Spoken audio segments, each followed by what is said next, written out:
இந்த நேரத்திலும் ஆண்டவரே, இந்த இடத்துல கூடி வந்திருக்கிற ஒவ்வொரு பிள்ளைகளையும் ஆண்டவரை நினைவு கூறுகிறோம். தேவனாகிய கர்த்தர் உன் வேண்டுதல் என்ன என்று சொல்லி எஸ்தரை பார்த்து கேட்டான். உன் வேண்டுதல் என்ன என்று சொல்லி நெகேமியாவை பார்த்து இந்த ராஜா கேட்டான், ஏன் உன் முகம் சோர்வடைந்திருக்கிறது, துக்கமாக இருக்கிறது என்று சொல்லி இயேசுவிடத்திலே வந்தவனை பார்த்து இயேசு கேட்டார், நான் உனக்கு என்ன செய்ய வேண்டும் என்று சொன்னார்.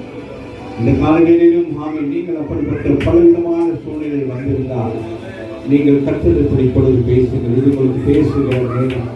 ஒரு ஆபத்தான சூழ்நிலையால் இருக்கிற பொழுது யோசுவா கர்த்தரோடு ஆலோசனை பண்ணி பேசினார். ஆண்டவரே, நான் என்ன செய்ய போகிறேன், இந்த யுத்தத்தில் நான் தோல்வியடைவேனா என்று சொல்லி ஆண்டவரோடு பேசுகிறது. ஆண்டவர், இல்லை, நான் இயற்கையை உனக்காக நான் என்ன செய்வேன், கட்டுப்பாட்டுக்குள் கொண்டு வந்தான் என்று சொல்லி ஆண்டவர் இயற்கையை கட்டுப்பாட்டுக்குள் கொண்டு வந்தார்.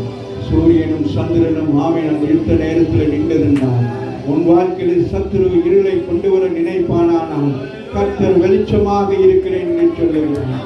இந்த கால வேளையில் இந்த உபவாச நாளிலே உன்னுடைய வாழ்க்கை இருளை போல இருக்கும் பிசாசனை நினைக்கிறார்.